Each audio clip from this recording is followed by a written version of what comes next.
voltada a essa construção de um estatuto jurídico antidiscriminatório. Claro que, quando nós falamos num estatuto jurídico, é necessário também nós nos voltarmos para o ambiente onde as leis são produzidas.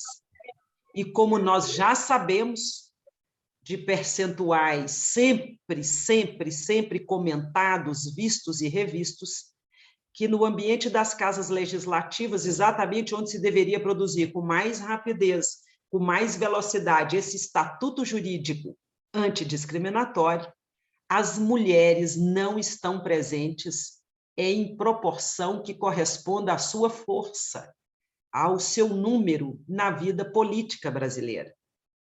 Nós temos, na Câmara dos Deputados, como todas devem saber, 15% de mulheres. Quando nós falamos de mulheres negras, o percentual, então, é ínfimo. Isso para dizer que, provavelmente, pela ausência da força das mulheres nesse ambiente e da presença dos grupos minorizados, excluídos historicamente no Brasil, muito provavelmente por essa ausência, é que a construção dessa legislação para a inclusão, visibilidade e promoção política, particularmente das mulheres, a velocidade ainda é lenta. E, vez por outra, nós ainda observamos retrocessos.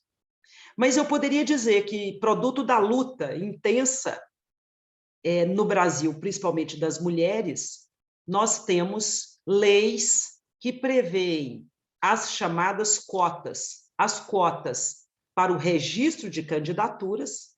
Como vocês já sabem, para registrar candidaturas é obrigatório que haja, no mínimo, tanto na lista do partido como na lista da federação, e eu vou falar um pouco rapidamente sobre o tema federação, quando eu falar de desincompatibilização e registro de candidaturas, mas tanto na lista do partido como na lista da federação, há que se garantir um mínimo de 30% para o que a lei chama de sexo minoritário e que deveria ser gênero minoritário e que no Brasil é o das mulheres. Então, a primeira grande regra diz respeito ao registro.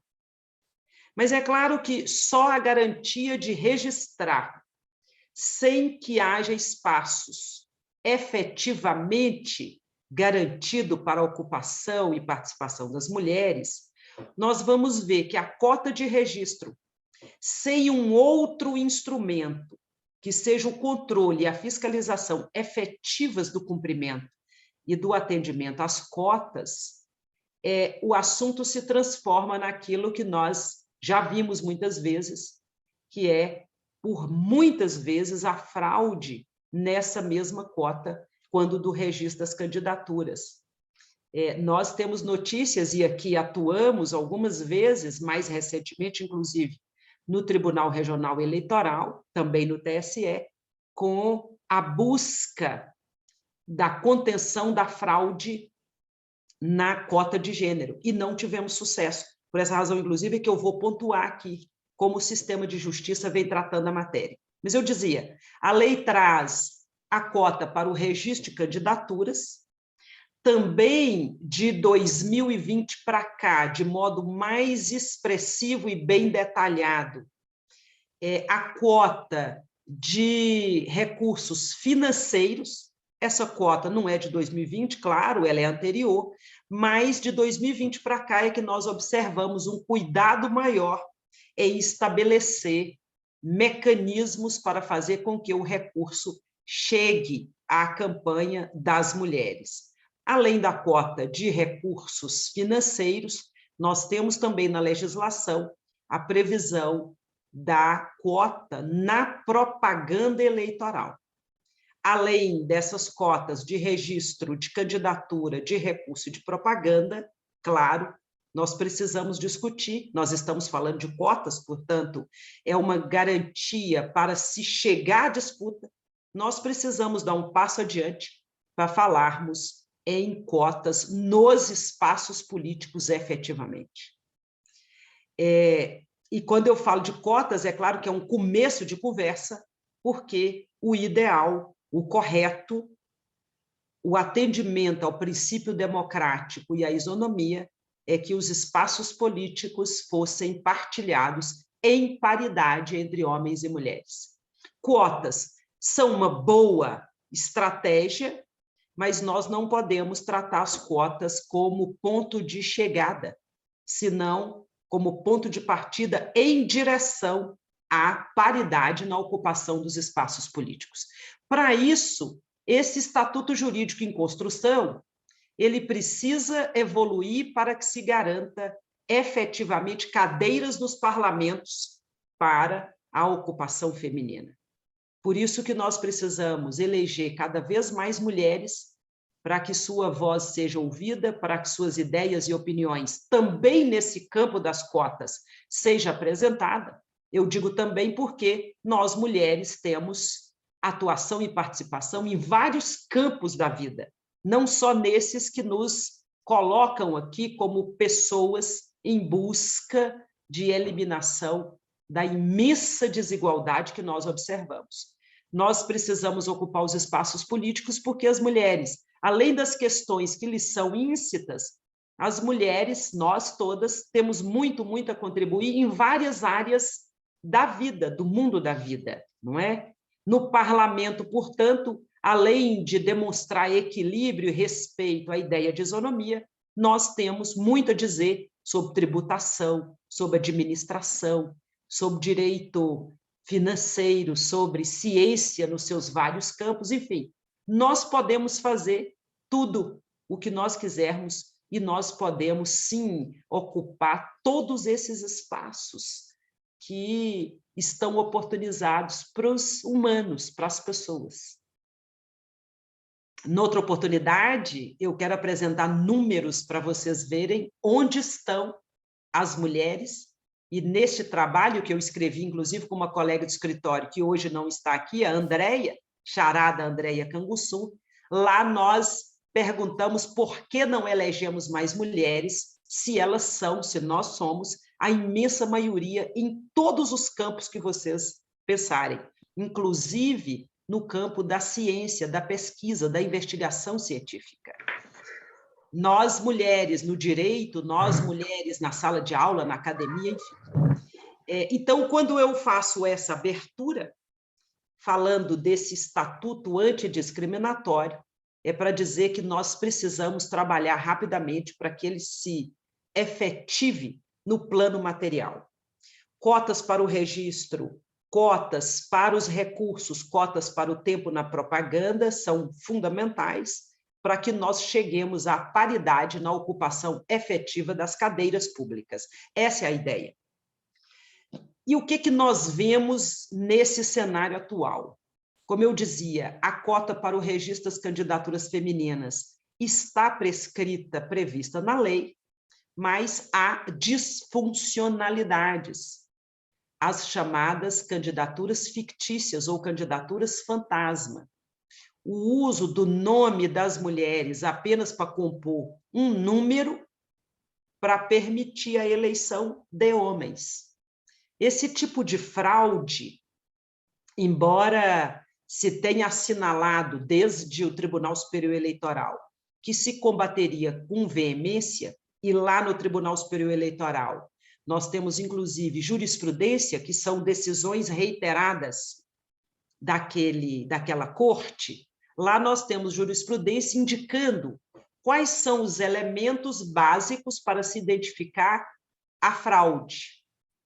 Mesmo assim, dizendo o TSE que a falta de propaganda das mulheres, a falta de gastos de recursos, a falta da presença efetiva na campanha e, em casos que nós acompanhamos, as mulheres sendo utilizadas para fazer propaganda para os homens, e mais que isso, a falta da prestação de contas, diz o TSE, esses elementos seriam suficientes para, no controle dessa fraude, implicar em anulação da votação daqueles que lançaram mão da fraude, desse estratagema.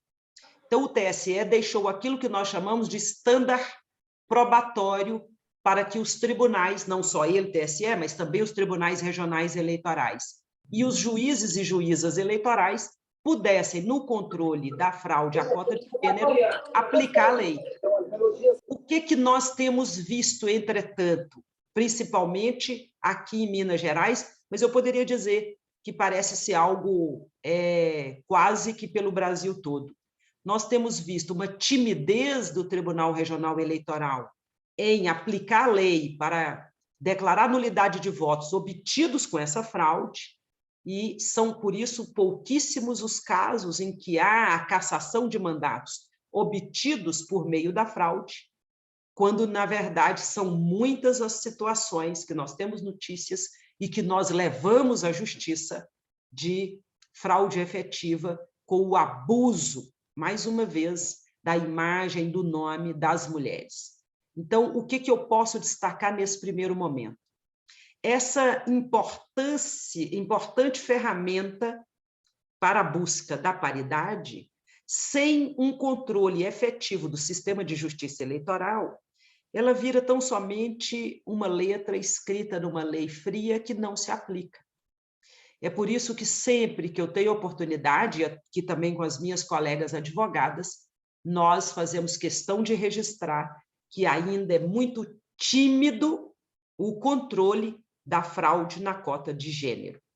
Vez por outras, nós temos notícias de decisões interessantes, e aqui nessa nossa introdução eu trouxe uma decisão fresquinha, que vem do Rio Grande do Sul, em que lá cassou-se o mandato de um vereador, não pela fraude à cota de gênero no registro de candidaturas, mas porque essa pessoa se apropriou da maior parte dos recursos destinados à campanha das mulheres e também ocupou a maior parte do tempo de propaganda eleitoral destinada às mulheres e às pessoas negras.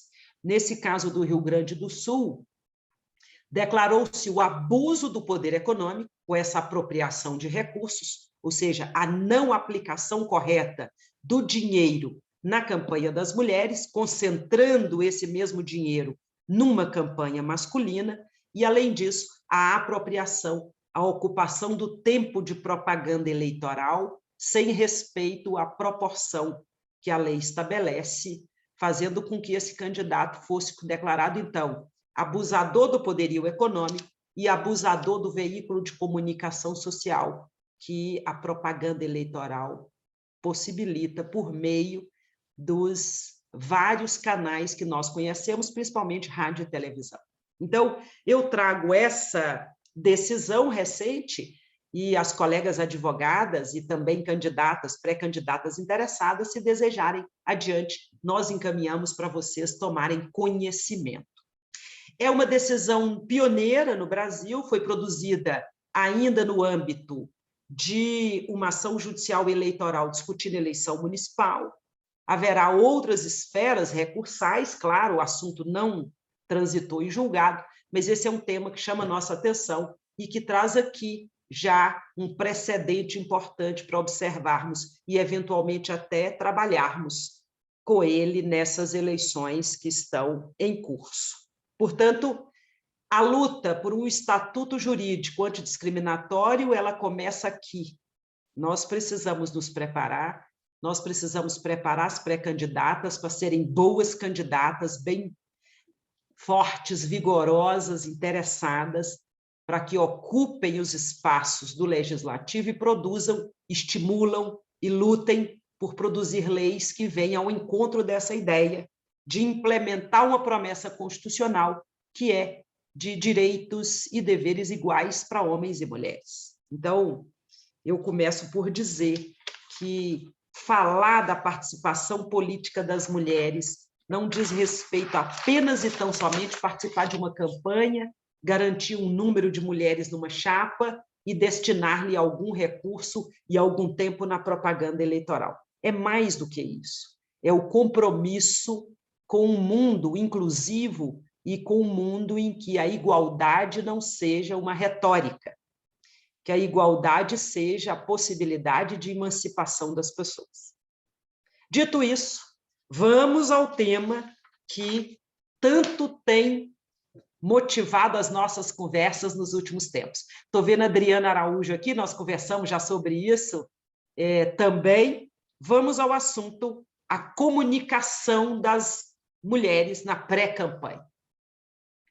E antes de falar dela propriamente, eu preciso registrar a legislação. Esse tema pré-campanha e propaganda na pré-campanha, ele está descrito, regulado inicialmente, no artigo 36A da Lei 9.504.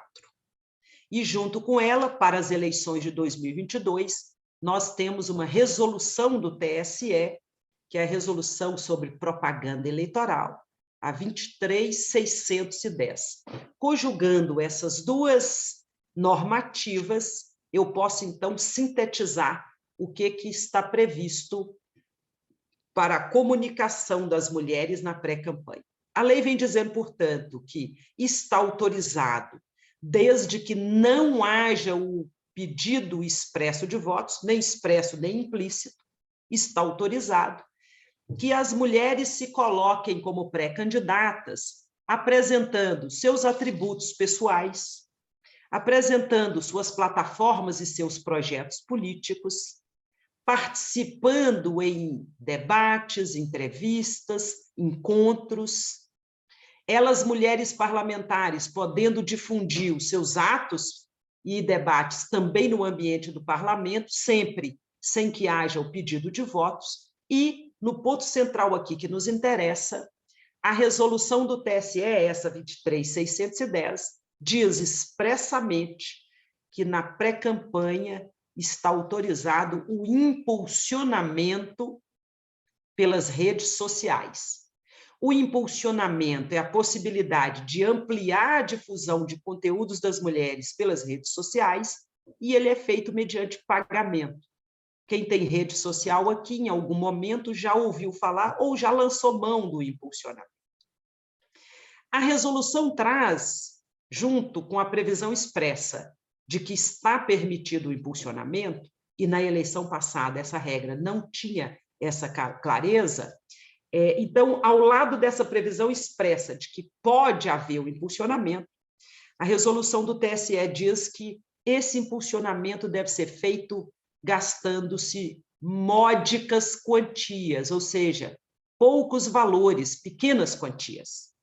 O grande problema está, como naturalmente já deve vocês se indagarem, é o que é módico, e é módico para quem? Então, a resolução dá a ideia de modicidade, mas não fala sobre percentuais. Então, nós ficamos numa zona cinzenta, porque fala da modicidade, mas o que é módico para mim pode não ser para você. O que é muito para mim pode não ser para você. Então, nós ficamos nessa zona cinzenta sem limitação, sem latitude clara. Portanto, o que é módico? Eu não sei lhes dizer. A resolução também não traz. Daí, eu tentar aqui construir alguma possibilidade para orientar as pré-candidatas que me procuram. E eu venho dizendo sempre o seguinte, olha, habitualmente você faz impulsionamentos, habitualmente você tem um gasto com suas redes sociais, tente não desbordar dele. Se você habitualmente não tem esse gasto e agora começa a fazer, comece a gastar pequenas quantias, experimente a ferramenta também primeiro, para que você possa saber tanto manejá-la como quanto você poderá gastar. Então, esse é o problema envolvendo o gasto com impulsionamento que eu identifico aqui. Então, você vai ter que verificar, para o seu caso pessoal, o que é módico. Qual é um valor que lhe parece razoável gastar com impulsionamento. Então, a atenção que eu trago para que vocês foquem é com as quantias despendidas com o impulsionamento. Já vou adiantando que só a pré-candidata é que pode impulsionar e pagar pelo impulsionamento. Portanto, é feito com o CPF da pré-candidata. Não é possível que eu, por mais que goste de uma pré-candidata, como gosto de tantas, não é possível que eu, Edilene, possa impulsionar conteúdos das redes sociais de uma pré-candidata. Não é possível que um apoiador ou apoiadora pague o impulsionamento de um conteúdo de uma pré-candidata. Então, observem que, além da modicidade, só a própria pré-candidata, na sua página, no seu perfil, na sua rede social, é que poderá impulsionar conteúdos. Outra previsão expressa da lei é que, nesse período que antecede o registro, o da pré-campanha, portanto, é possível a arrecadação prévia de recursos, aquela chamada vaquinha. Nesse tempo da pré-campanha, só se pode fazer arrecadação de recursos por meio de plataformas da internet que sejam cadastradas, credenciadas perante a Justiça Eleitoral. Então, a pré-candidata contrata o serviço nessa plataforma, e tem várias. Depois a Andréia pode sugerir para vocês algumas. Então, a pré-candidata contrata aquela plataforma, é a plataforma, é a empresa contratada que vai arrecadar as doações dos seus apoiadores e apoiadoras, e no período da pré-campanha não é possível gastar esse dinheiro arrecadado pela plataforma, pela empresa, por essa vaquinha virtual. A empresa recebe os recursos, guarda esses recursos até que haja o registro da candidata, aí sim, com a abertura da conta bancária específica, e depois dessa providência, o dinheiro arrecadado na pré-campanha chega na conta bancária da que lá era pré, agora candidata, para que ela possa aplicar na campanha eleitoral. Não há outra possibilidade de arrecadação prevista na lei para a pré-campanha. É somente esta, por meio de plataforma eletrônica dessas empresas cadastradas no TSE. Então, sempre me perguntam se seria possível, por exemplo, se seria possível eu fazer um livro de ouro e arrecadar dinheiro agora para gastar lá na campanha, ou até para gastar agora na pré-campanha. E essa conduta não está prevista na legislação. Não tem previsão desse tipo de arrecadação na pré-campanha para as candidaturas registradas. Quem pode fazer campanha de arrecadação agora é apenas e tão somente o partido. A pré-candidata pode, por meio da plataforma, repetindo, fazer esse tipo de arrecadação para gastar futuramente. Ok? Outra pergunta recorrente é se seria possível fazer impressos na pré-campanha. E eu digo a vocês que não há previsão escrita nessa legislação dizendo que é possível a utilização de impressos. Não está previsto. Também não está lá descrito que está proibido. Eu só digo sempre que é preciso muito cuidado com o material impresso, considerando também os gastos e, principalmente, o cuidado com o material impresso, porque, se você optar para fazê-lo, saiba que é uma conduta sem previsão expressa. Pode, se alguém representar a Justiça Eleitoral, e se houver ali alguma propaganda antecipada, aquela que pede voto, que faz referência ao cargo, que faz referência à disputa eleitoral propriamente dita, pode ser que você tenha que responder por uma representação na Justiça Eleitoral por propaganda antecipada. Então, o que está expressamente previsto foi o que eu acabei de mencionar. A posição de pensamentos políticos pelas redes sociais, a participação em debates e entrevistas, a realização da arrecadação prévia por meio da plataforma eletrônica e o impulsionamento pelas redes sociais. A ampla manifestação das pré-candidatas, o que nós chamamos de autopromoção, está perfeitamente permitido, desde que não haja o pedido de votos, a referência ao pleito e a referência ao cargo. Como nós estamos falando da etapa prévia, a lei diz, não é possível falar de elementos que a pessoa só terá quando estiver em campanha eleitoral. Então, com essas observações aqui, vale a pena lançar mão dessas possibilidades de autopromoção. principalmente quando nós falamos com mulheres. Para as mulheres, o acúmulo do capital político ele é muito mais difícil. E esse acúmulo é feito antes das eleições. Por isso que eu digo sempre que, além da pré-campanha, agora que chama a nossa atenção, é fundamental manter as mulheres ativas, atuantes, participantes da vida pública, usando as redes sociais, na sua comunidade, porque acumula-se capital político ao longo do tempo. Por isso que eu também venho insistindo que somente cotas de recursos para a campanha ainda diz muito pouco dessa efetiva acumulação de capital político. O tempo da campanha é muito curto para que se possa acumular e fruir do capital político, almejando ou até conquistando o espaço. É preciso que as mulheres, e por isso ações como essa aqui, um projeto como Elas por Elas é tão importante, é preciso que as mulheres acumulem esse capital antes mesmo do ano eleitoral.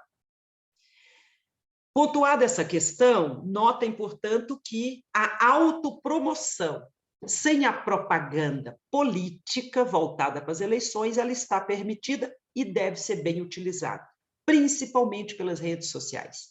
E aí, eu produzi um manual chamado Quanto Mais Abelha, Mais Mel, no qual eu falo das candidaturas coletivas. Esse manual eu produzi com colegas na universidade, e vou disponibilizar também para nós, porque nesse manual eu falo, inclusive, da utilização das redes sociais, da comunicação pela internet e o cuidado com o conteúdo dessa comunicação, principalmente o cuidado com a boa difusão das propostas das mulheres. É preciso ter o que dizer, é preciso saber se dirigir ao público com o qual você se comunica e, principalmente, não permitir fake news, não permitir discurso de ódio, não permitir fofoca, enfim, utilizar esse espaço cibernético, esse espaço tecnológico, utilizar as facilidades da internet para fazer bons debates públicos. Portanto, esse material, Andréia, eu vou lhe disponibilizar para você distribuir, e eu quero colocá-lo aqui na tela rapidamente. Núbia é uma querida colega que está aqui, advogada, que vem trabalhando nesse material para adaptarmos, para utilizarmos mais facilmente na campanha. Eu espero que a gente possa, em breve, ter um material só sobre redes sociais e essa comunicação das redes sociais durante tanto a pré-campanha como a campanha, enfim, antes mesmo do ano eleitoral, nós podermos usar bem essa comunicação tão importante. Eu vou buscar o manual aqui, peço um momento só, esse manual das candidaturas coletivas, que é uma boa ideia naqueles casos em que as mulheres puderem, devem se organizar, devem se reunir para juntar forças. Talvez não foi possível você, ou por várias razões, não há condições para a sua disputa nesse momento, vale a pena você se reunir a outras mulheres para fazer uma disputa coletiva. É muito, muito interessante nós pensarmos também assim, né, nas candidaturas coletivas, para que a gente possa ampliar o espaço de participação das mulheres. O material está na tela, eu vou passar rapidamente só para vocês conhecerem. Quanto mais abelha, mais mel, dando essa ideia de que quanto mais mulheres, mais doçura para a vida em geral. Aqui estão os colegas que produziram esse material comigo, são professores, alunos. Aqui eu falo um pouco dessa participação das mulheres na vida pública e o número, né, os percentuais que estarrecem sempre. Eu deixo aqui materiais para vocês acessarem, lerem, se desejarem. Comento um pouco desse tema candidaturas femininas coletivas, digo por que é importante nós buscarmos formá-las e falo desse novo modelo comunicacional eleitoral que as redes sociais tem propiciado. Por isso, insistindo que quanto mais mulher na política, mais democracia, nós trazemos aqui algumas orientações. O que são redes sociais, como eu posso criar um perfil para aquelas pessoas, aquelas mulheres que não sabem como criar um perfil numa rede social, e aqui nós trazemos o passo a passo das principais redes sociais, das mais utilizadas, pelo menos. E logo nós falamos aqui do compromisso com a qualidade da informação e dessa conversação pública. Ter cuidado para não difundir conteúdos que contenham inveracidades, evitar boatos, mentiras, fake news, agressões, enfim, lutar contra a violência política de gênero nas redes sociais, fundamentalmente. Nessa cartilha, nós deixamos os acessos eletrônicos, vocês podem verificar aqui como que acessa essas plataformas para denunciar, para se informar, etc. Algumas recomendações para o uso do WhatsApp, no Instagram, como é que denuncia as notícias falsas, como é que denuncia o discurso de ódio, etc. E aqui fazemos algumas sugestões, como é que você usa e para que usa as redes sociais. Há várias orientações, o que pode e não pode, que tipo de material propagandístico, enfim.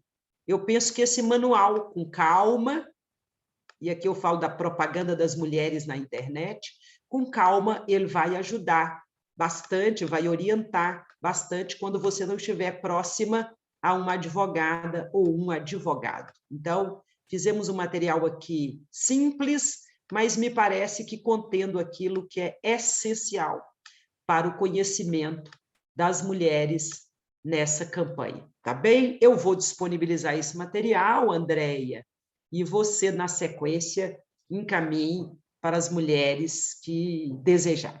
Pois bem. Então, pré-campanha, en passant, fiz os registros e no manual vocês vão ter uma riqueza maior de detalhes. Eu quero pontuar ainda, como eu havia dito, as chamadas condutas vedadas. O que são elas? O que são elas e onde estão regradas? A Lei 9.504, que é a Lei Geral das Eleições, desde o artigo 73 ao artigo 77, nós temos um conjunto de condutas que a lei veda para os agentes políticos, aqueles e aquelas que estão ocupando cargos públicos, cargos políticos. Então, tem uma série de vedações para evitar o desequilíbrio na disputa. Vocês vão ver, a partir do artigo 73 da Lei 9.504, que o principal bem jurídico lá protegido é o equilíbrio na disputa. Naturalmente, por exemplo, com a figura da reeleição, quem está na chefia do executivo, quem está no parlamento, já tem mais visibilidade, claro, do que quem chega agora, de quem começa na vida política, ou quem já está, mas não ocupa esses espaços. Então, naturalmente, já há um desequilíbrio, que a lei tolera, em decorrência da figura da reeleição. Nesses dispositivos da Lei 9.504, a lei não tolera, por exemplo, já vou adiantando aqui, que se utilize servidor, servidora da administração pública, que não se utilize, não tolera a utilização, portanto, de bens públicos, prédios públicos, equipamentos, veículos nas campanhas eleitorais. Também essa lei traz uma série de previsões para os administradores, os gestores públicos, tentando conter a distribuição de bens, valores e benefícios no ano eleitoral, voltado, claro, a impactar a escolha livre de eleitoras e eleitores. Aqui nós vamos ver também, e no manual, o outro manual que eu vou colocar na tela, nós vamos ver um dos exemplos, a participação em inauguração de obras públicas. Nós vamos ver, por exemplo, a proibição de distribuição de benefícios sociais sem previsão na lei. E eu, daqui a pouco, vou contar o que está aí na crista da onda, que é a chamada PEC do desespero do governo Bolsonaro. Logo eu vou falar disso. Mas antes eu vou colocar o manual, agora um outro manual. Deixe-me ver onde ele está. Um momento só. O outro manual, esse mais longo, sobre, além de propaganda eleitoral em geral, também falo aqui sobre registro de candidaturas e outros temas do processo eleitoral que vai lhes interessar, eu tenho certeza. Então, eu vou tentar compartilhá-lo um momento só para... Onde está o danadinho? Ele desapareceu da minha tela.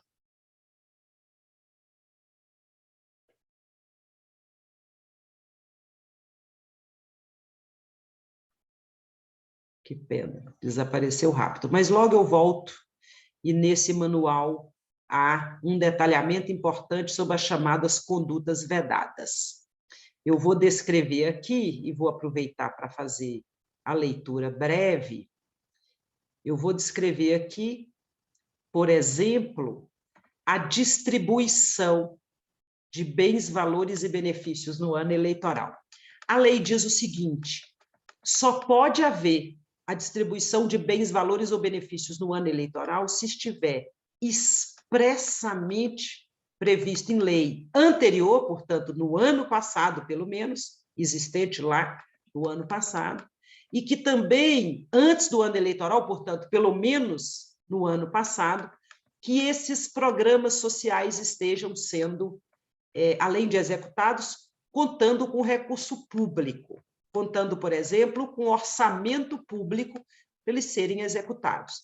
Então, o que a lei vai dizer? Olha, só pode haver a execução de programas sociais com a distribuição de bens, valores ou benefícios, desde que previstos esses programas numa lei pré-existente e que esteja em execução antes do ano eleitoral, exatamente para evitar a manipulação, exatamente para evitar o pacote de bondade só no ano da disputa. E é exatamente nesse ponto que a chamada PEC do desespero do governo Bolsonaro está chamando a atenção. Vocês todas e todos devem estar ouvindo esse bochicho por aí, não é verdade, Andréia? E o que está sucedendo? Lá no Congresso está se votando uma proposta de emenda à Constituição para flexibilizar o que a lei estabeleceu como uma exceção. O que a lei diz quando fala da possibilidade de executar programas sociais no ano eleitoral, prevendo lei antecedente e previsão orçamentária também antecedente? Ela está dizendo que tem que ter planejamento e, claro, não podem ser programas de ocasião. Mas a lei prevê a hipótese da emergência, da urgência, da calamidade pública. Aquilo que a urgência da vida não permite programar. Então, a exceção legal é essa. Tem que haver toda essa previsão, portanto, está vedado executar esses programas sem esses pré-requisitos. A única exceção está para atender situações de calamidade pública, de urgência pública, enfim, de emergência social. Então, a exceção é essa. O que a PEC do desespero traz? Permite elastecer completamente a ideia de calamidade, de urgência e de emergência, a priori dizendo que há um estado de calamidade ou de emergência generalizado. Significa que os controles sobre a execução dos programas sociais, eles ficam completamente desarmados. Então, por isso que também vem se dizendo que essa PEC praticamente confere ao governo, e não só ao governo federal, porque, naturalmente, os governos estaduais vão lançar mão da ideia, vão lançar mão do conceito elástico de estado de emergência que a PEC traz, e, a partir daí, vão querer também executar aquilo que lhes interessar, particularmente interessado em votos, não em atender a situação de atenção aos grupos mais vulneráveis socialmente.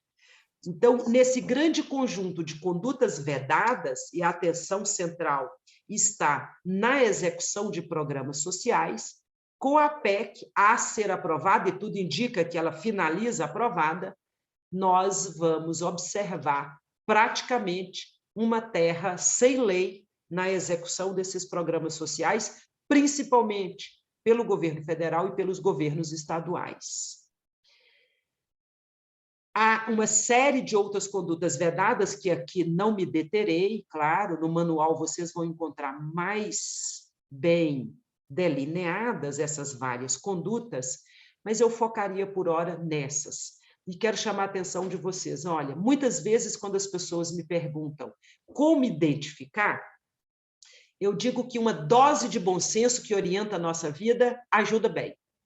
E o primeiro exercício de bom senso é assim: isso que eu estou vendo, por exemplo, uma pré-candidata ou um pré-candidato usando o veículo do Estado, do governo federal, da prefeitura, para a sua autopromoção, usando um aparelho da repartição pública para ficar nas redes sociais, gastando energia elétrica, um telefone, usando a impressora, o papel, usando a sede daquele órgão público. Quando eu observo isso, eu vejo alguém fazendo isso, parece a você que é razoável? Claro que não. Pode ter certeza que se você nota essa estranheza, tem uma coisa errada. Então, a lei vai dizer, não é possível se apropriar do que é público para a promoção individual de uma pessoa, ou mesmo que de algumas pessoas. Não é possível apropriar do público, daquilo que é de todos e todas, para que se beneficie algumas pessoas. Então, há uma série de condutas, há uma série de previsões, e eu chamo a atenção para que vocês fiquem bem atentas, tanto para não praticarem, como para não deixarem que pratiquem. Basicamente, é o uso dos bens públicos, é o uso da estrutura pública, é o uso dos serviços públicos, o uso de programas sociais para o benefício pessoal, o uso de servidores e servidoras em geral. Eu falei de inauguração de obra pública porque eu preciso dar um destaque. A lei diz de modo genérico, aí é para qualquer pessoa que seja pré-candidata, está proibido desde amanhã, dia 2 de julho, a participação de qualquer candidata ou candidato em inauguração de obra pública. E participação aqui é, inclusive, estar na plateia. Não significa presença na mesa de cerimônia apenas. Então, fiquem atentas, bem atentas, cuidado com a inauguração de obra pública, porque desde amanhã pode permanecer havendo inaugurações, mas não pode haver a participação, senão pode configurar uma conduta vedada. Então, muita atenção agora, que às vezes, de modo despercebido, nós estamos circulando pela cidade, observamos um evento dessa natureza e achamos que não tem problema estar nele. Pré-candidatas, a partir de amanhã, não podem estar em ambientes que haja inauguração de obras públicas. E eu falava que também registraria sobre desincompatibilização. Servidoras públicas têm que se desincompatibilizar, se afastar do cargo público. Aquelas que são efetivas se afastam com direito à remuneração. As que são contratadas temporárias ou designadas, lamentavelmente, têm que pedir exoneração, porque exatamente para evitar que se utilize da estrutura pública nas campanhas eleitorais. Então, quando nós falamos de desincompatibilização, é esse afastamento obrigatório para as servidoras públicas a partir de amanhã, para aquelas que são servidoras efetivas na estrutura comum da administração. Aquelas que são dirigentes sindicais deveriam ter se afastado desde o mês passado, porque tem que se afastar com 4 meses antes da eleição, e aquelas servidoras interessadas na arrecadação tributária, elas têm que se afastar 6 meses antes da eleição. Então, desde o dia 2 de abril, deveriam estar fora dos seus respectivos cargos, aquelas que são efetivas com direito à remuneração. Então,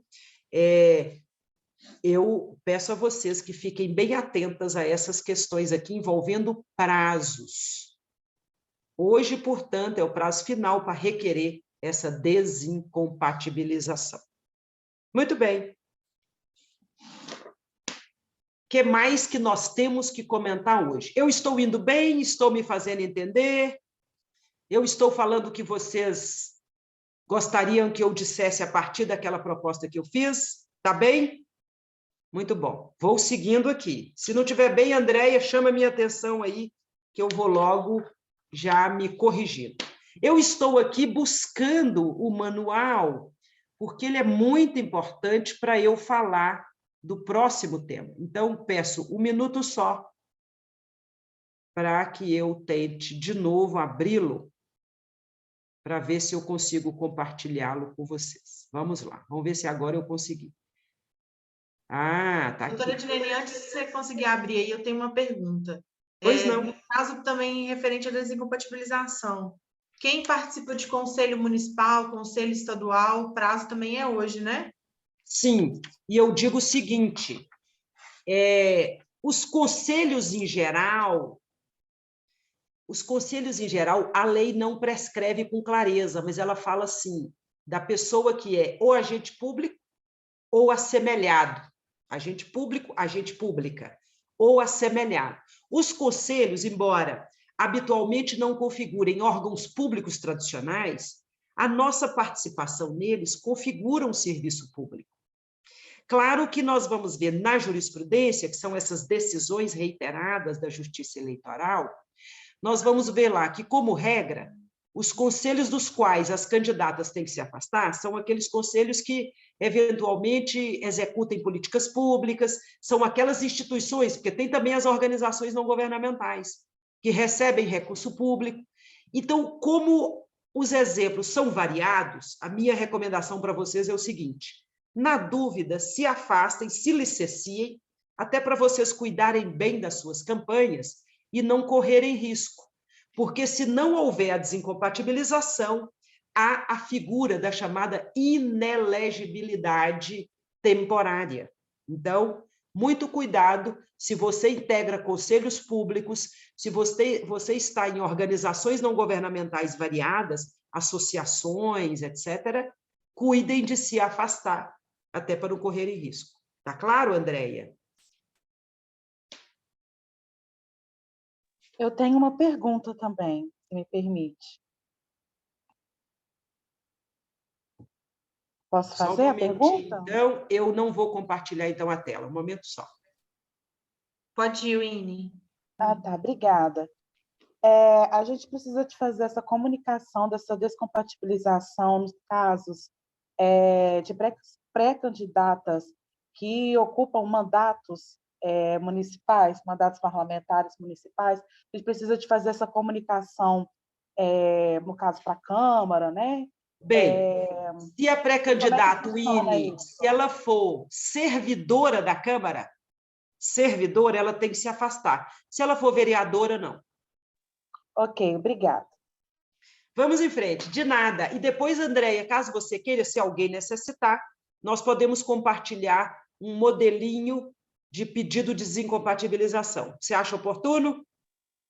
Eu queria fazer uma pergunta, pode? Hoje eu encaminhei para todas as candidatas do PT um modelinho de pedido de descompatibilização e quem pediu a carta, eu já providenciei com o PT maravilha. a carta para poder encaminhar. Só uma que me mandou agora há pouco, eu estou tentando resolver aqui agora à noite. Perfeito. E olha, façam o seguinte, envie os documentos, esse documento de desincompatibilização, envie por e-mail, envie por qualquer meio que vocês tiverem, e não trabalhem mais. A partir de amanhã não pode comparecer. Quem tiver de férias, está de licença. As férias contam, tá? Mas tomem cuidado para não comparecer ao trabalho nesse período aí de 3 meses antes da eleição, para evitar que haja a inelegibilidade em decorrência da não desincompatibilização. Tem mais algumas perguntas aqui, doutora. Só um minutinho, Ari. Tem mais uma mãozinha levantada e tem o Ari também. Tá. Tem 2 mãozinhas levantadas. Conceição? Conceição está com a mãozinha levantada? Eu acho que é tudo desincompatibilização, doutora Edilene. Não, a minha dúvida não é essa, não. É o seguinte, eu faço parte do grupo da igreja, participo na minha igreja. eu preciso me afastar, eu posso continuar, por exemplo, eu sou catequista, né? Isso pode interferir, pode criar alguma situação chata? Não, eu acho que não, Conceição. Eu acho que não há problema você continuar participando do seu grupo religioso. O que não pode haver é propaganda no ambiente da igreja. Ah, beleza. Ok. Obrigada. A Adriana, depois a Winnie, depois o Ari. Boa noite, queridíssima professora. Professora Edilene, doutora querida. No caso, eu sou servidora pública, eu posso frequentar, visitar os órgãos públicos?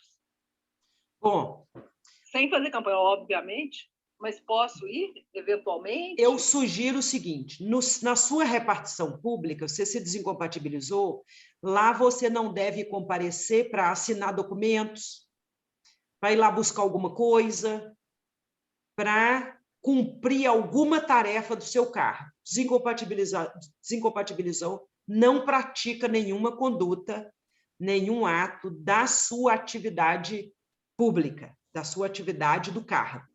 Ir ao local para buscar, sei lá, fazer um protocolo de alguma coisa pessoal, ir no local para fazer uma visita sem propaganda eleitoral, eu não vejo problema. O cuidado é não praticar atividades do seu cargo. O Inês, tem mais uma pergunta? Sim, obrigada. Doutora Edilene, a minha pergunta no caso da Câmara, né, Municipal, é porque a gente precisa de fazer uma comunicação, né? Mas isso é para campanha, no caso, não é isso? Porque tem aquela questão da publicidade, né? Que aí a candidata ela deixa de usufruir de algumas prerrogativas dentro dos serviços da própria Câmara, né? Eu acho que você está falando de outra coisa, Winnie, veja se eu entendi bem. Não tem nada a ver com a descompatibilidade. Não é desincompatibilização, tem a ver com uma conduta vedada que a lei vai estabelecer, que é até importante registrar, com a sua pergunta eu posso completar, que é o seguinte, a lei vai dizer também que a partir de amanhã, 2 de julho, não pode haver publicidade institucional. Por isso que circulou pelas redes sociais, não sei se vocês estão vendo, um comunicado do governo federal que vai criar redes provisórias do governo. Suspendeu aparentemente, todas as redes de comunicação tradicional do governo e vai criar redes provisórias. A justificativa é assim, como não pode ter nada de publicidade institucional, eu, governo federal, não vou correr o risco, vou suspender todas as minhas redes e vou abrir redes só para publicar o que é obrigatório. Por exemplo, extrato de contrato, portaria de nomeação, decretos, documentos que a publicidade ela não pode ser afastada, não pode ser retirada. A publicidade em geral de obras, serviços, programas, etc., a partir de amanhã ela está vedada, proibida. Portanto, a indagação é, também parlamentares estão proibidos de fazer publicidade institucional? E a resposta é sim. Aqueles parlamentares, aquelas parlamentares, as casas legislativas que envolvem a disputa eleitoral, as casas estaduais e as casas federais, portanto, elas também, assim como os parlamentares, não podem fazer publicidade institucional.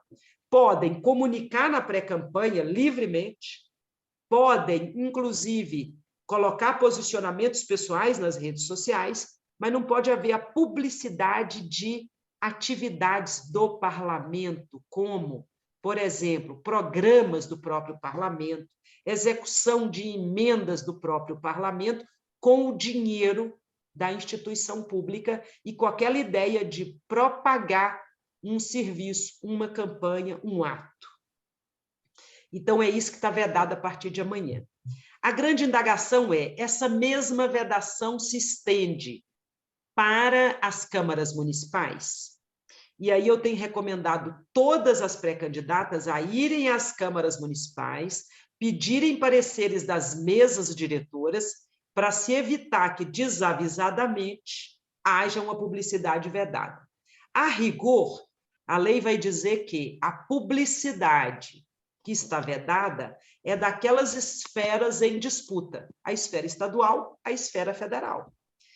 Portanto, eu recomendo, Ine, que se for este o caso de uma vereadora que pode ser candidata para deputada ou para outro cargo, senadora, governadora, eu recomendo buscar primeiro, não fazer sem ter segurança, e buscar imediatamente a orientação da própria Casa Parlamentar com a sua assessoria jurídica, tá bem? Eu acho que esse é um cuidado importante. Gente, eu tenho que acelerar, nós temos, eu estou falando aqui há algum tempo, são 20h24, nós temos ainda algumas coisas para colocar na mesa. O Ari ia perguntar alguma coisa, não é, Andréia? Isso, só faltava o Ari. Isso, rapidamente, doutora. É maravilha a sua explanação, perfeita. Ah, obrigada. Mestre das mestras, não tenho a menor dúvida. Com relação, por exemplo, às impugnações e as penalidades. Por exemplo, vamos supor que a pessoa foi lá, ela tinha que assinar alguma coisa e acabou cometendo essa infração. Aí o concorrente lá, o colega de trabalho contrário à pessoa, já faz aquele BO, ela vai ser cassada, vai ser penalizada, das impugnações. Como é que irão ocorrer? O que ocorre é o seguinte... Só para completar, doutor, um segundo mais, 30 segundos. Então, por exemplo, você vê, o próprio presidente fazendo motociata, palanque, subindo, discursando, fazendo tudo. E como é que fica o TRE? Estou falando o exemplo máximo, e o do lado, aquele partido contrário, tem aquele deputado ou deputada que está lá e cometendo aquelas infrações, como nós devemos proceder. Perfeito. Eu vou focar, Ari, no assunto desincompatibilização, porque o caso do Bolsonaro, os abusos são tão extensos que nós precisaríamos de alguns dias. Então, você me permite falar só de desincompatibilização. Eu falava que é obrigatório esse afastamento pela lei. Aí a pessoa vai lá, assina o papel, manda, requer o afastamento, mas continua lá no ambiente de trabalho como se não tivesse saído do cargo. A legislação aplicável, que virou jurisprudência, diz assim: se trata de uma falsa desincompatibilização, que ela é só de direito, não é de fato. Nesse caso, se houver a impugnação ao registro da candidatura, comprovada que a desincompatibilização se deu somente no papel, na prática ela não sucedeu, pode sim haver a cassação do registro da candidatura. Então, é importante ficar muito atento e atenta, porque, às vezes, desavisadamente, para colaborar com o trabalho, nós aparecemos lá para assinar um papel que ficou para trás, enfim, não façam isso. Há o risco de se configurar desincompatibilização só de direito e não de fato. E, do mesmo modo, observem, se colegas que são candidatas estão praticando tal conduta, você precisa observar e, eventualmente, até ou impugnar aquele registro ou denunciar, ok? Vamos em frente, que falta muito ainda. Eu vou colocar na tela para vocês esse manual. Ele vai possibilitar que vocês refinem um pouco mais a informação e, naturalmente, tendo dúvidas, para além desse espaço aqui onde estamos, e nós vamos fazer outros eventos desses, né, Andréia? Toda sexta nós estamos aqui, a Andréia vai falar disso depois. Nas próximas sextas nós voltamos tirando dúvidas. E, se possível, até antes, nós vamos tentar construir um espaço para a gente conversar, dialogar. A Andréia é craque nesse assunto, a Andréia também é advogada, então ela é uma pessoa importante para vocês dialogarem, porque ela pode tirar muitas dúvidas. Outra coisa, eu vi Zilda de Conselheiro Lafayette aqui, um beijo demais para a Zilda, que é uma querida amiga de muito tempo. Mas então, deixe-me colocar na tela o manual para eu pontuar o assunto chamado Propaganda Eleitoral das Mulheres. Eu estou dizendo propaganda eleitoral das mulheres porque, como eu disse antes, há que se reservar no rádio e na televisão tempo para a propaganda das mulheres. E as mulheres, nós precisamos ocupar esses espaços com muita qualidade, responsabilidade e não deixar ele ser desvirtuado. E mais que nada, na propaganda em geral, não tolerar, principalmente pelas redes sociais, a violência política na campanha eleitoral contra as mulheres, principalmente mulheres negras. Então, é com esse estímulo que eu gostaria que vocês acessassem os 2 manuais. O primeiro já mostrei, o segundo vou colocar aqui agora, que trata da propaganda eleitoral. Então, vejam esse manual, eu coloquei aí. Ele é bastante extenso, mas aí vocês vão tirando, lendo por partes, as partes mais interessantes para vocês. Aliás, eu queria agradecer imensamente a minha equipe, em especial a Andréia Lemos, Andréia e Rafael. Esse manual foi revisado por eles, são queridos amigos, companheiros que estão aqui comigo todos os dias, mourejando comigo, nessa luta, que não é fácil, né?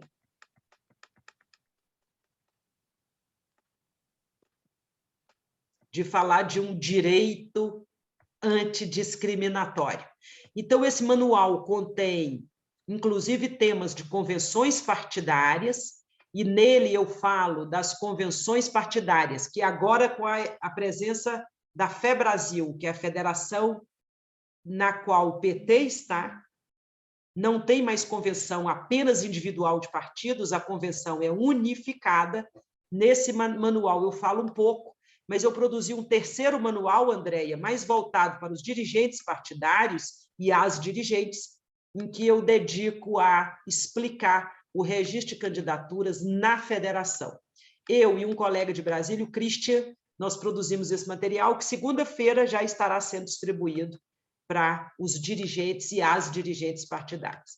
Olha aqui, ó, eu falei de desincompatibilização, tá vendo? E nesse material tem um código de acesso para vocês irem lá no TSE ver os exemplos mas são muitos, para ver se você está lá num daqueles casos.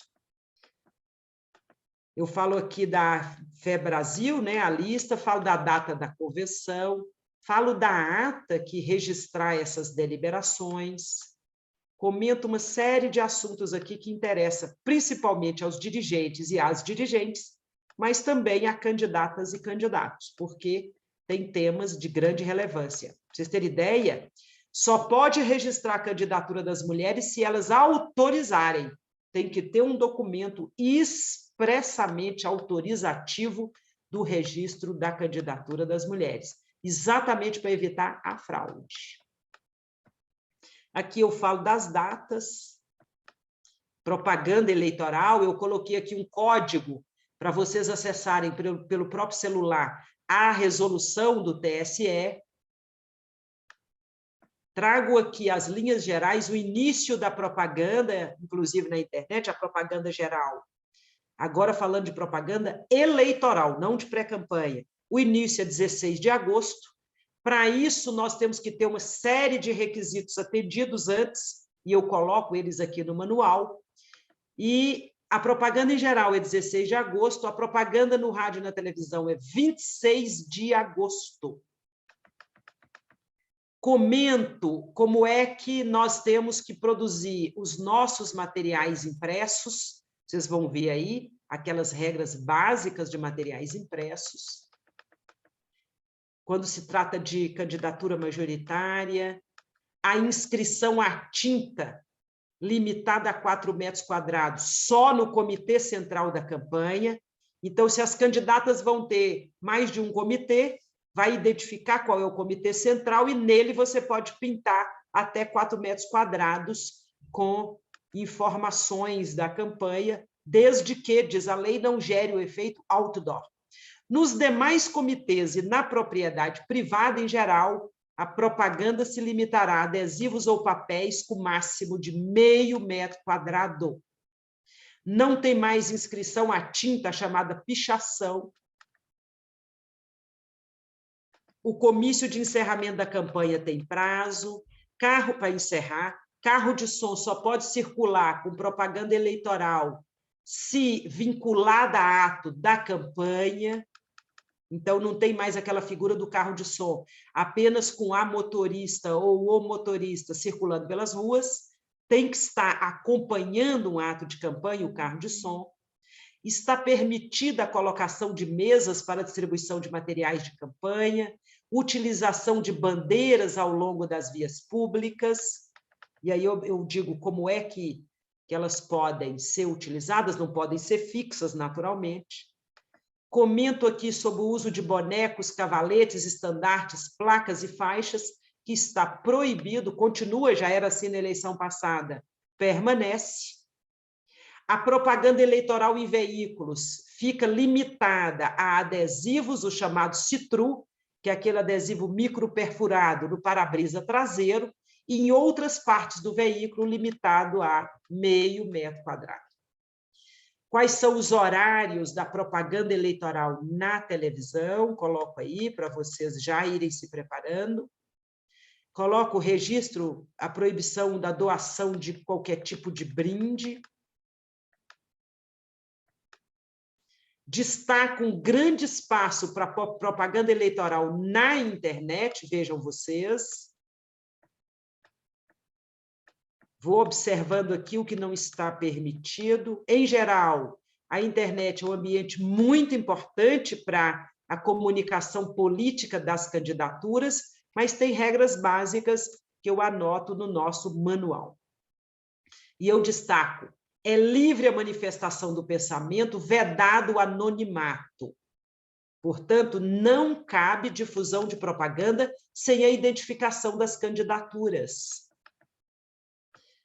Anoto o tema direito de resposta, aquelas mulheres ofendidas têm que buscar, eu tenho insistido nisso, têm que buscar resposta, têm que buscar tirar os materiais ofensivos das redes sociais, da internet. A Andréia viveu um drama desse, nós até hoje lutamos para tirar ofensas a Andréia das redes sociais, por isso, tão importante ter na campanha, seja como apoiadora, seja financiando de algum modo, advogadas, preferencialmente, e advogados, porque esse é um ambiente que precisa de apoio e acompanhamento jurídico.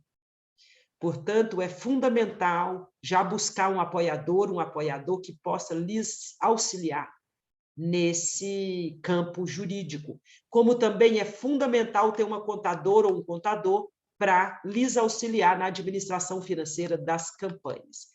Prestem atenção, é proibido qualquer tipo de propaganda eleitoral por pessoas jurídicas, mesmo que sejam sindicatos, associações não governamentais, organizações não governamentais, etc. E muito menos na internet. E eu coloco isso daí, chamando a atenção de vocês. Pois bem, vejam que o material é bem extenso. E aqui eu dedico um espaço grande para a propaganda na internet, comentando os conceitos que a legislação traz. Então, com paciência e calma, eu recomendo a leitura e espero que vocês possam usufruir bem, principalmente da propaganda mulheres nas redes sociais. Deixe-me ver o que mais que eu posso colocar aqui. Olha aí, eu fiz um destaque dos atos de pré-campanha, tá vendo? Chama atenção de novo para o mínimo de registro, propaganda e dinheiro para as mulheres, tá? Lembrando que as pessoas negras têm direito a obter percentuais que forem distribuídas para as demais. Então, as pessoas negras têm direito a receber dinheiro e têm direito a participar na propaganda eleitoral. Olha aqui, eu fiz um pode, não pode para vocês, tá vendo? O que que pode? Tá aqui. E logo adiante eu fiz o que não pode. Estão vendo na tela? Tá claro, Andréia?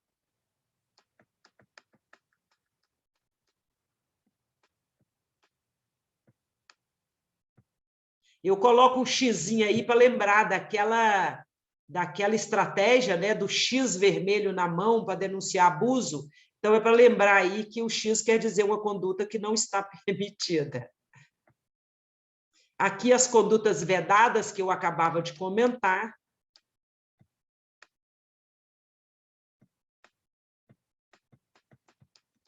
Falo dessa distribuição gratuita de bens E aqui tem um vasto material também sobre movimentação financeira na campanha.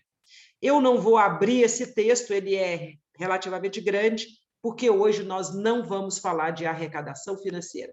Mas esse manual, com a maior alegria, eu lhes digo, ele vai permitir que vocês se orientem, se informem e fiquem firmes e bem aparelhadas para a campanha.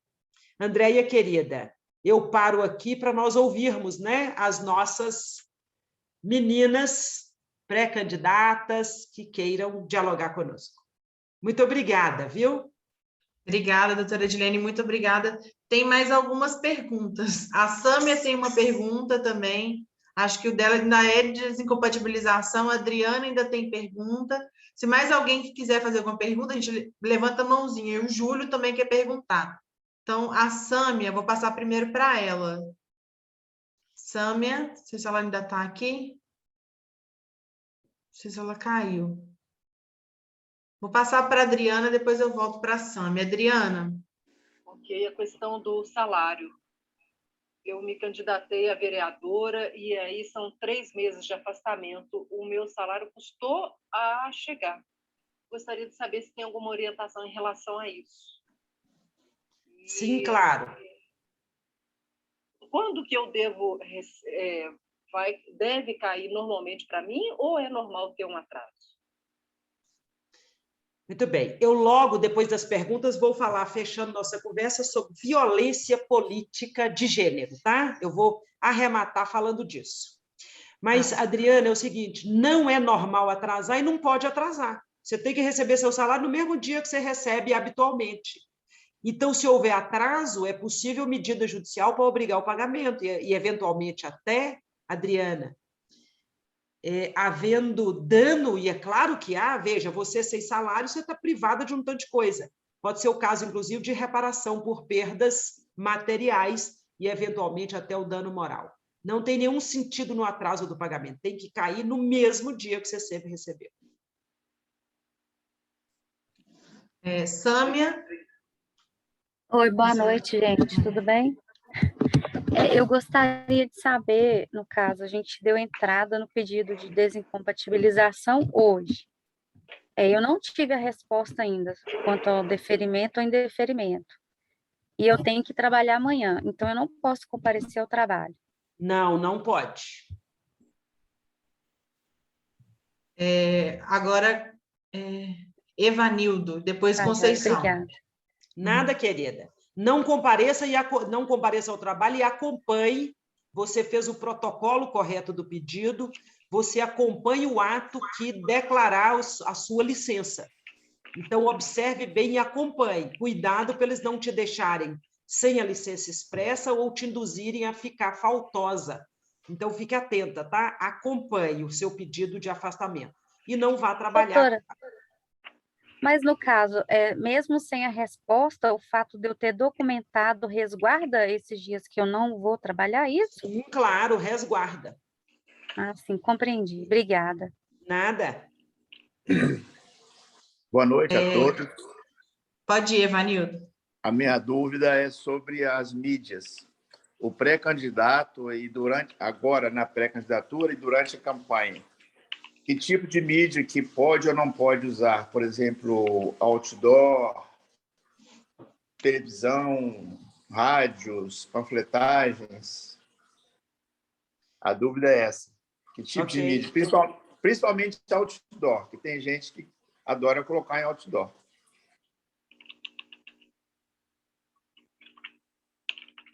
Vamos ouvir os próximos. Você quer fazer? Isso que eu ia falar, vamos fazer as perguntas aí e volta para você. E eu pediria compreensão aos homens na sala, nós vamos dar preferência para as mulheres, né? Uhum. Agora, espera aí, agora saiu da listinha, deixa eu colocar de novo aqui, peraí. E eu vou colocar na tela, porque eu vou comentar o assunto. Tá. A próxima é a Conceição.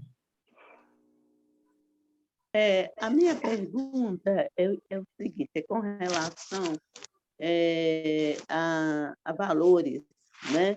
Quando ela fala que as pessoas negras têm direito a receber um percentual do valor que é distribuído para as outras candidatas não negras? É isso? Ou, além disso, ela tem um percentual? Como que é isso? Só para eu entender, por favor. Lhe explico com prazer. O que mais? A próxima é a Lilian. Lilian, Boa querida. noite.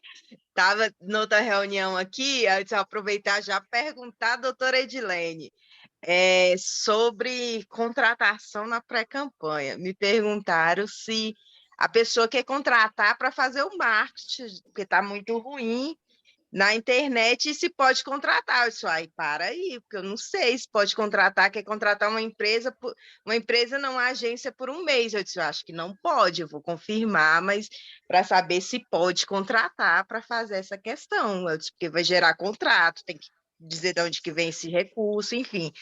Foi uma dúvida que surgiu, inclusive, na reunião que eu estava agora. Outra questão só para ajudar aí, saiu ontem, né, a resolução do PT sobre a questão da distribuição do fundo, né, do Vou FEFEC. falar sobre ela agora para responder a Conceição. Essa Conceição está danada, adiantada. Então, já está lá. Então, era essa questão, doutora Edilene, que eu assustei. Não faz contratação antes de perguntar, doutora, não. Agora a Zilda. Zilda. Boa noite, gente. Até que enfim eu consegui participar. Eu estou desde 19 horas tentando, mas parece até uma coisa. Ontem também foi na hora do encontro das mulheres lá do plano, também foi um problema. Mas é muito bom estar aqui, rever a Edilene. Estou encontrando também com a Andréia. Eu fico muito feliz, viu, de estar participando. Estou pré-candidata, Edilene. Parabéns, Zilda. Isso, estou aqui como pré-candidata. E aí eu queria perguntar o seguinte, eu estou recebendo alguns convites de lançamento de pré-candidatura. Isso é prudente, porque ainda vai ter convenção. A gente sabe que no partido teve um encontro, aí tem mais candidato que vagas. Como que fica essa questão? É prudente, não é, a gente fazer esse pré-lançamento? É isso que eu queria perguntar e quero desejar, né, uma boa campanha para todas e todos. E a gente quer tirar o pessoal da direita, os que já estão lá da esquerda, que mantém que chegue mais gente, principalmente mulheres. Isso mesmo, Zilda. Ari é o último, doutora Edilene. E Júlio, eu pedi a fala também. O Júlio, é porque eu não vi sua mãozinha levantada aqui. O Ari e depois você, Júlio. Aqui, doutora, mais uma vezinha, coisa simples. A manifestação individual de cidadão com megafone, pode?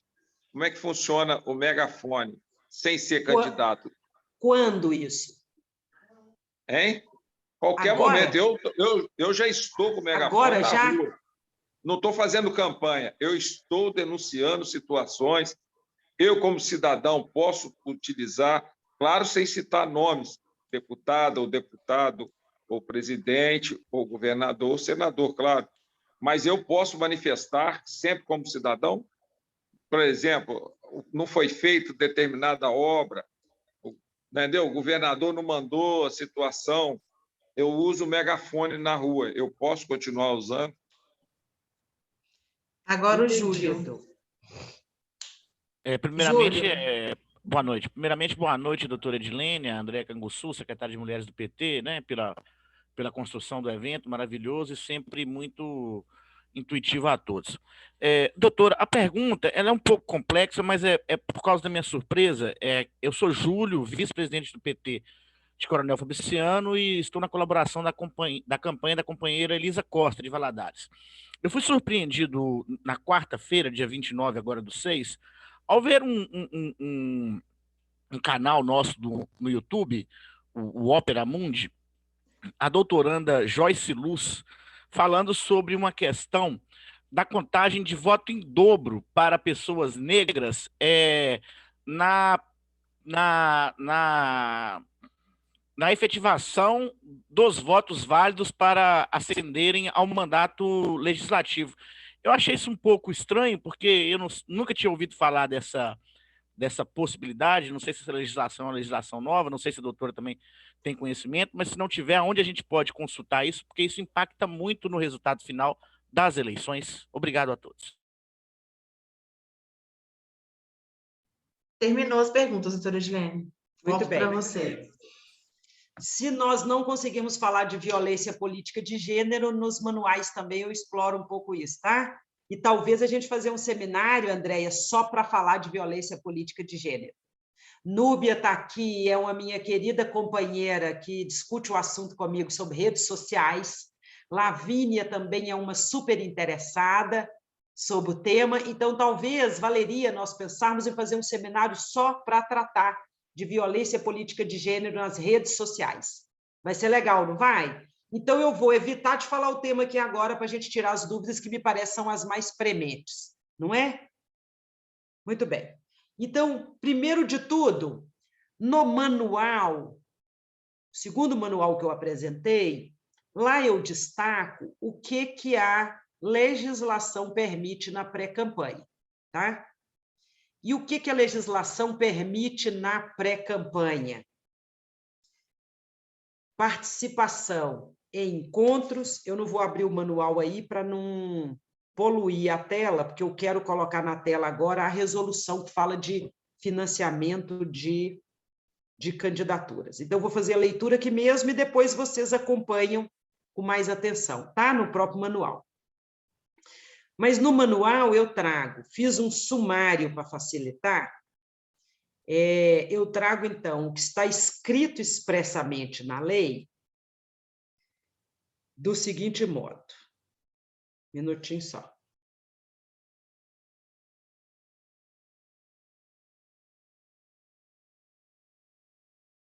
Eu vou ler para nós não termos dúvidas e facilitar que cada um e cada uma faça a interpretação que achar que é mais prudente.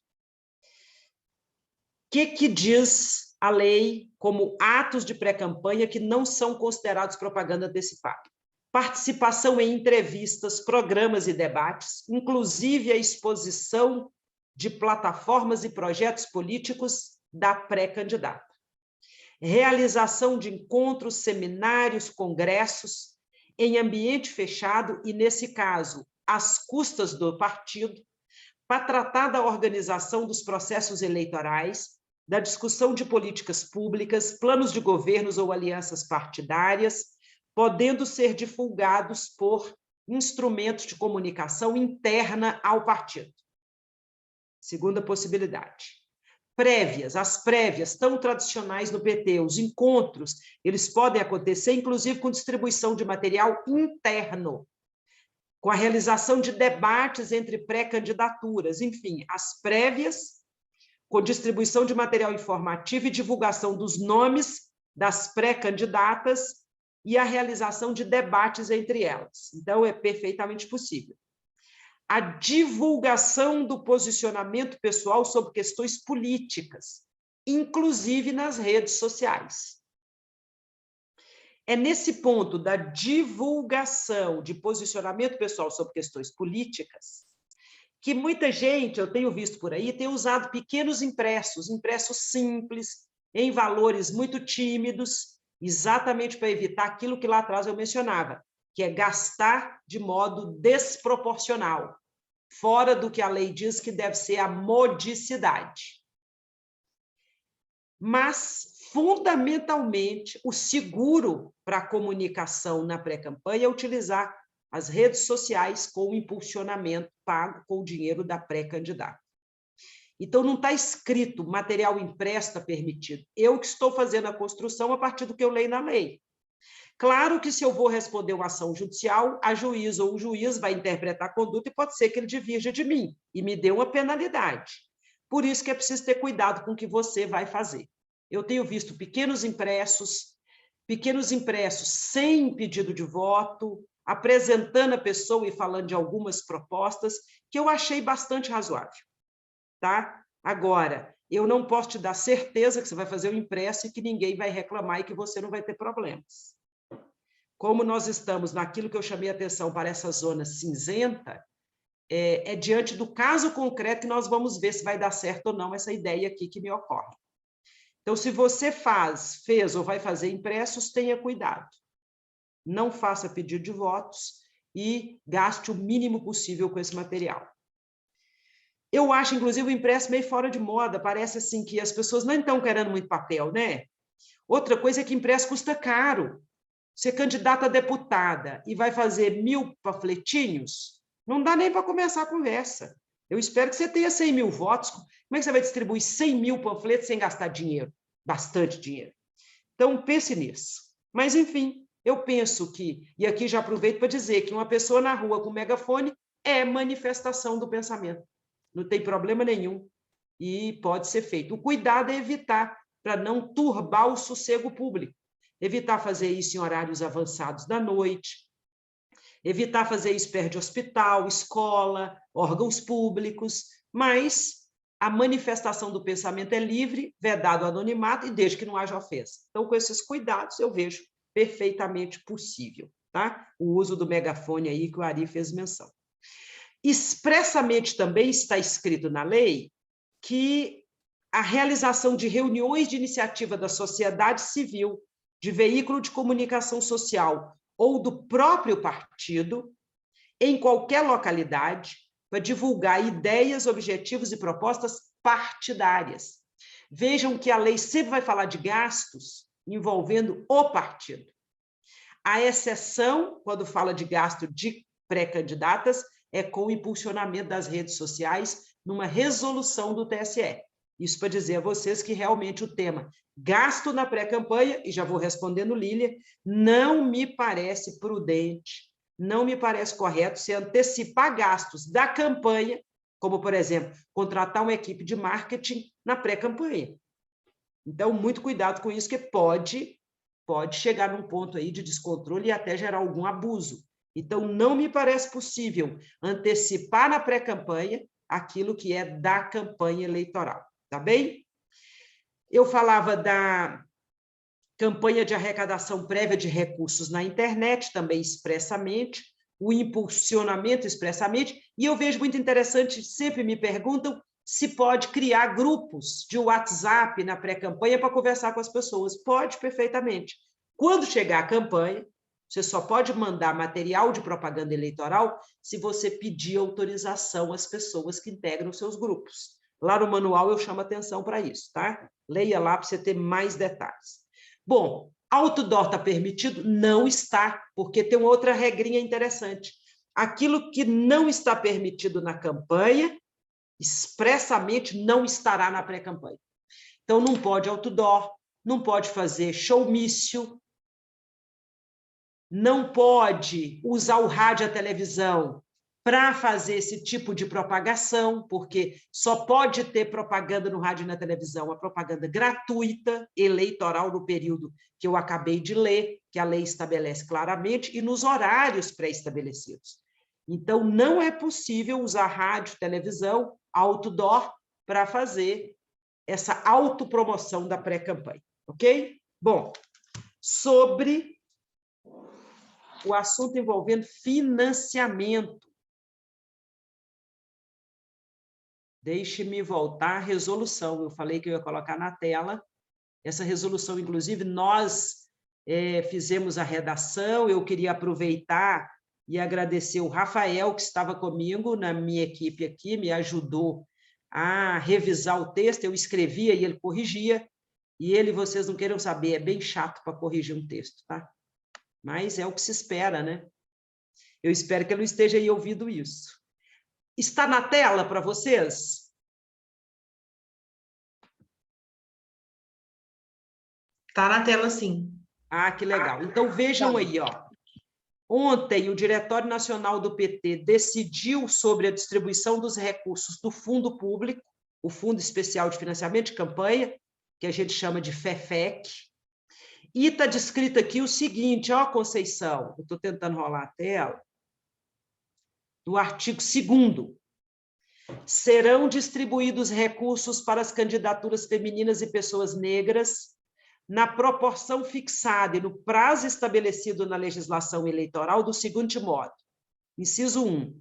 Para as candidaturas femininas, o percentual corresponderá à proporção delas em relação ao total de candidaturas do partido, não podendo ser inferior a 30%. Então, tem 10 candidatos no total, 30% de mulheres, o recurso tem que ser distribuído assim, 30% para as mulheres, o resto para os homens.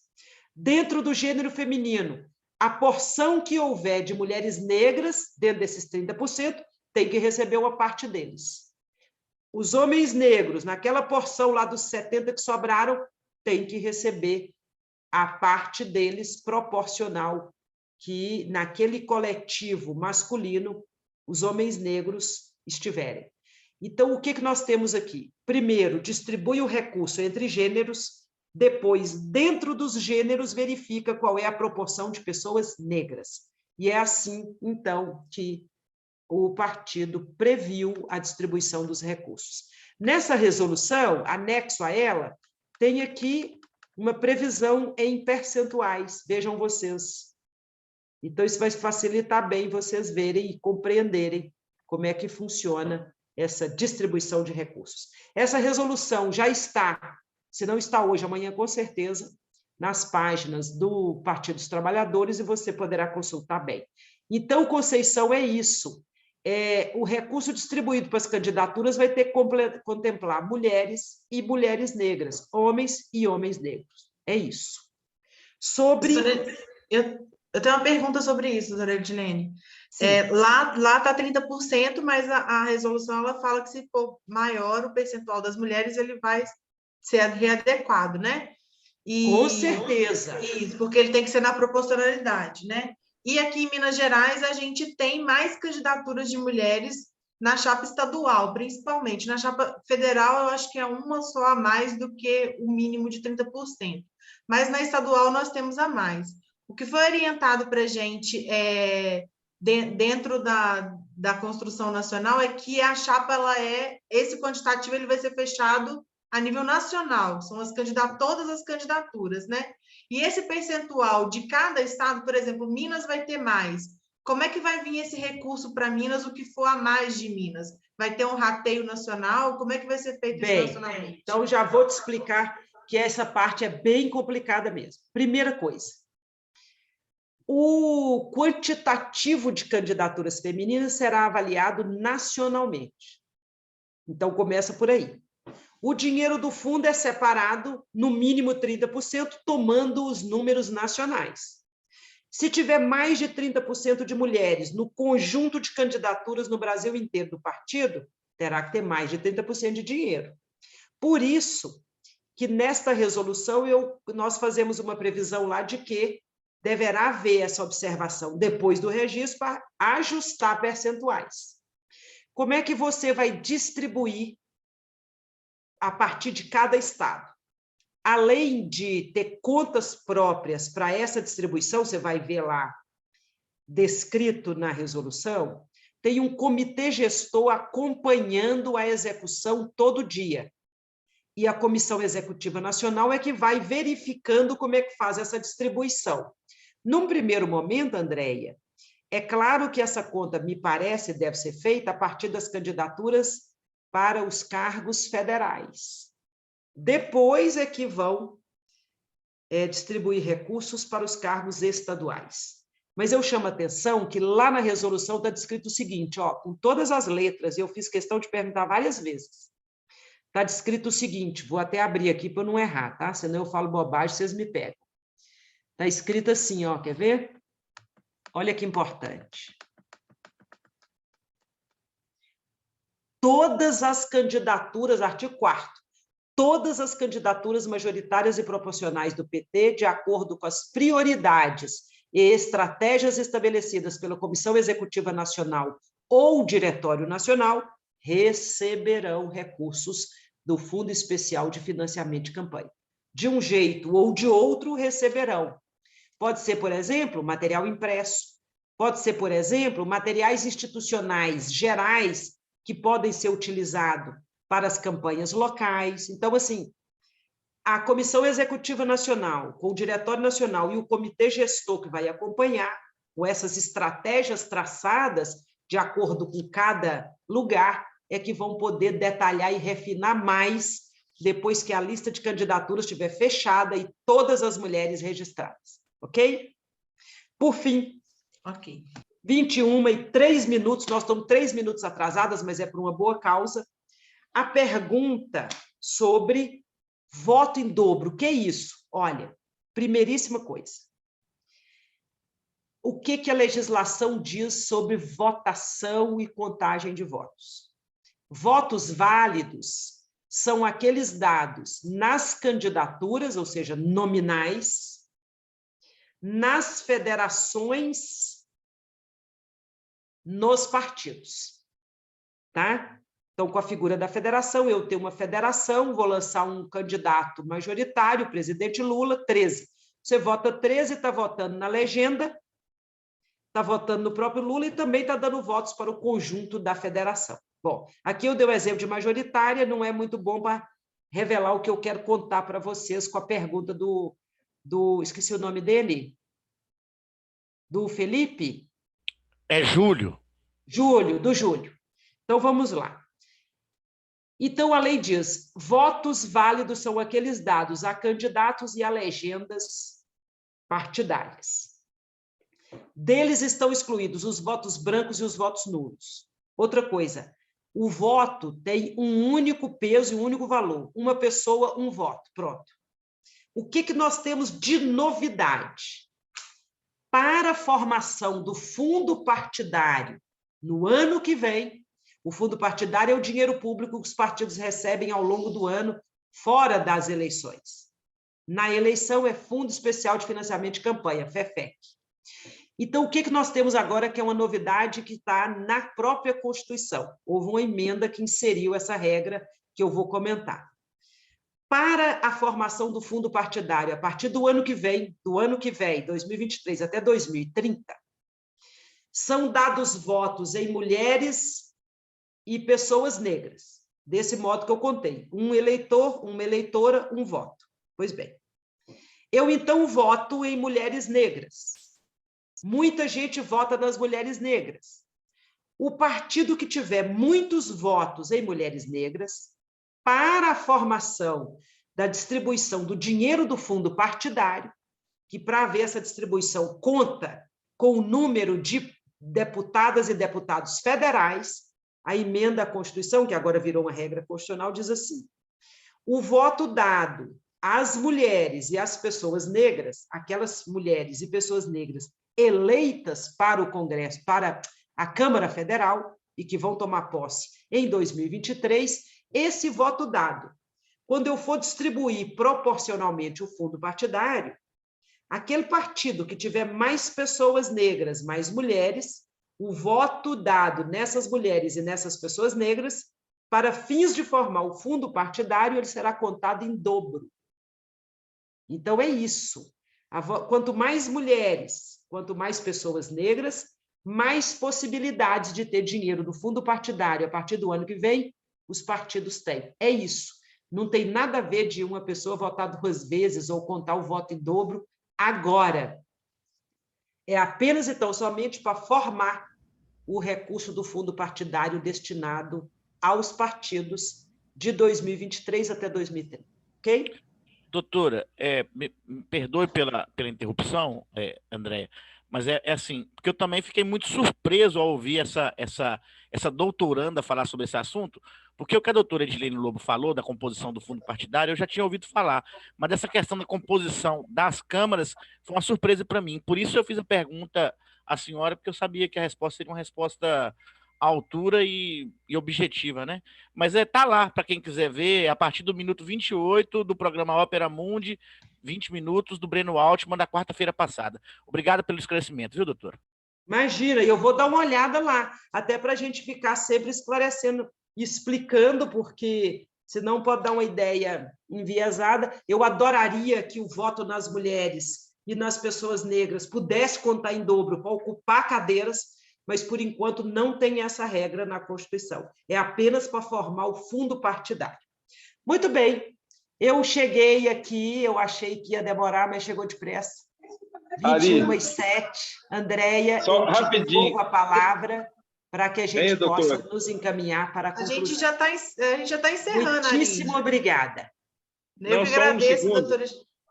10 segundos só, é só uma pergunta rápida. Porque ela falou da nacional, da verba do fundo, as federações todas entram também, todos os partidos, ou cada partido tem sua verba separada do PT? Essa é a pergunta principal. Conceição está com a mão levantada, Andréia. Será que ela queria falar algo? Conceição, você quer mais alguma pergunta, Conceição? Ou é da outra vez que você estava com a mão levantada? Não, é outra pergunta, sim. Pode fazer, Conceição. Eu fiquei pensando aqui, na forma que ela explicou com relação à distribuição, né, dos recursos, se dessa forma não corre o risco das pessoas negras, principalmente as mulheres, receber valores menores, não? Eu fiquei com essa dúvida. Você diz, Conceição, em relação aos homens? Não, porque você explicou, né, que é tirado tipo uma média nacional, não é isso? Que aí vem o recurso para os estados. E aí, dependendo do número de candidatos masculinos, vem tirado 30% para as candidaturas femininas, não é isso? Eu vou te explicar de novo, mas eu já quero te adiantar, Conceição, que a sua impressão está correta. Tem pouco recurso para a mulher. Independente da conta, tem pouco. Nós somos a maioria e nós temos que ficar só com 30%. Não deveria ser 50%? Mas eu quero fazer a conta de novo, só para ficar bem claro para nós. É assim, vamos supor que nós tenhamos R$1.000 e que nós tenhamos 10 vagas. No mínimo dessas 10 vagas, 3 tem que ser para o gênero minoritário, que seria aqui, no caso, as mulheres. 3 vagas tem que ser para as mulheres. E nós temos R$1.000, tá? Sobram 7 vagas para os homens. E nós temos R$1.000 para distribuir. A lei diz, R$1.000, no mínimo, R$300 vai para as mulheres. Aí eu tenho R$300. Os outros R$700 para os homens. Então, eu tenho 3 mulheres. Dessas 3, tem uma mulher negra. Esses R$300, note, uma mulher negra vai ser 1/3 do número de mulheres. 1/3 dos 300 tem que ir para a mulher negra, R$100, portanto. Tá? No caso dos homens, eu tenho R$700 e tenho 7 homens. E tenho 4 homens negros. Aqui eu vou ter que pegar R$400 e passar para os homens negros e R$300 sobrantes para os 3 homens não negros. Compreende? Entendi. Muito bem. Obrigada. Finalizando sobre o assunto distribuição de recursos e federação partidária. A federação é uma associação de partidos para disputar o pleito. Isso não retira a autonomia dos partidos para a gestão financeira e para o tratamento das suas questões internas. Então, o dinheiro público destinado ao PT é o PT que faz sua gestão e gasto, o dinheiro público destinado aos outros partidos da federação são eles que administram e gastam. É o registro de candidatura que daqui para frente será feito exclusivamente pela representação da federação. Nos estados vai ser constituída uma comissão provisória da federação, porque, como o nome já diz, a federação tem representação nacional. Então, para facilitar, a direção nacional da federação nomeia as comissões provisórias nos estados. Diz o Estatuto da Federação FEBrasil que os representantes, os membros das comissões provisórias da federação nos estados são os presidentes e presidentas dos partidos em cada um dos estados e do Distrito Federal que compõem a FEBrasil. Então, em Minas Gerais, quem vai compor a comissão provisória da FEBrasil? O Cristiano, presidente do PT, o Adson Ribeiro, presidente do PCdoB, e quem é presidente do PV? Giuseppe, eu acho. Ou Giuseppe ou Osvander, tenho dúvida aqui. Então, é isso. A comissão provisória da federação vai ser composta pelos presidentes desses 3 partidos, ok? E a gestão administrativa e financeira, cada partido faz a sua. Gente, está na hora, precisamos ir. Muitíssimo obrigada. Alegria ver vocês, amigas de hoje, amigas de ontem, como Zilda, e eu espero, Lília, e eu espero que a gente em breve volte a se falar. Sexta-feira próxima, nós estamos aqui às 19 horas. Venham, venham. Vamos conversar. Beijo, beijo. Tchau, Lene, boa noite. a Lene ali. Ah, a Lene apareceu aí, ó. Muito Gente, obrigada. boa noite. Obrigada, doutora. Eu, pelo menos, inscrevi, Edilene. Parabéns. Você, como sempre, brilhante. Boa noite, obrigada.